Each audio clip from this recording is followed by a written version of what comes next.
that leads me to my next question. What are you seeing right now in LA or New York, and where do you see the industry going? What I see is it was something my friend in New York told me years ago. I said, "How do you decide what's right and the location and so forth?"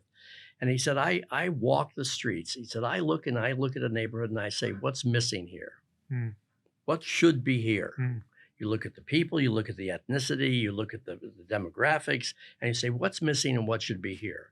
He said, there's some places you shouldn't go and open another pizza place, mm. Yeah. but maybe I see a lot of Middle European people here. Maybe they would like an Austrian Mm, or Hungarian restaurant or mm. that kind of food or something like that.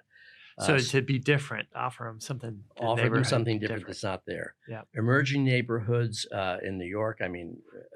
Years ago in New York, Brooklyn was something you went through to get to the airport. Mm. You never stopped. Maybe Atlantic Avenue for a good Armenian or Middle Eastern food. But you never really thought about living there, except maybe Brooklyn Heights. Today, then a few years, then that became what it is. And then Queens was another thing. And somebody once said to me, we're going to move to Queens. Like, what? Why would you do that? You Yeah. know? And Yeah. now Queens is the new Brooklyn. Okay. Glassell Park, that whole area here, Okay. that's the new Okay. areas. And there are Okay. so many great restaurants opening up there. Yeah. So somebody looking to do a new concept, or maybe coming out of culinary school looking to start their own restaurant, where do you suggest they start? To look in these neighborhoods like that and see Well, yeah, they have what's to be able working? to afford the rent, and those rents are affordable at the moment. Okay. Not forever, but Yeah. hopefully they have long leases. Those folks that have been opening there recently. But there's another neighborhood. So work with really good real estate folks who have their finger on the pulse of what the Okay. next great neighborhood is. Okay. And kind of get past on what's already been established, get to a That's new, right. Yeah. Yeah. Okay. We don't need another high-end bread bakery in Glassell Park right now. Okay. We've got Bub and Grandma's. That's all you need. Yeah. Yeah.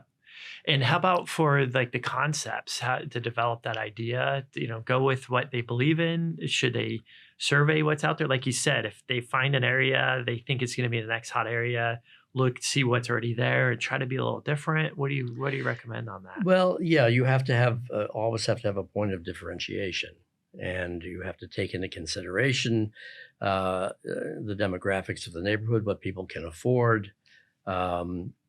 You have to make the decor simple and interesting and different from anybody else, what anybody else is doing, which can be done economically. I think, though, in really thinking about that, we find that some of our clients or some of the people that we have worked with in the past or would like to work with us, when we talk with them and we meet them, we look for a couple of things. We look for an openness to accept other ideas or new ideas. If somebody doesn't want to have a conversation about it, in our opinion, they sort of slide into that arrogant place. And you just sort of have to say, well, you're going to do what you're going to do and good luck and we wish you well, My friend in New York told me years ago, he's had a bunch of failures as well as enormous successes, without question, failures. And he raises a lot of money. These restaurants cost $5, $6, $7, $8, $9, $10 million to build. So he raises a lot of money and he has had to go to those investors and apologize for losing their money. And he told me once a few years ago, he said, people who fail or failure is usually the result of two things. I said, what? And he said, it's not location. He said, it is arrogance or stupidity or both. And he said, I have been all three at different points in time where I wouldn't listen to anybody. I made terrible mistakes. And he said, he said, if you're not open and willing to listen and ask a lot of questions and learn, he said, you'll never be successful. Okay. And that reminds me of what I think Fred Montgomery told me many years ago, which was the great Stephen Covey quote, seek to understand before seeking to be understood, And when I first heard that, every time I took on a new job or even with a new client, that's my mantra. I need to understand what you're trying to achieve and how you want to get there. And then I'm going to see if I can add value. Sometimes maybe I can't. Right.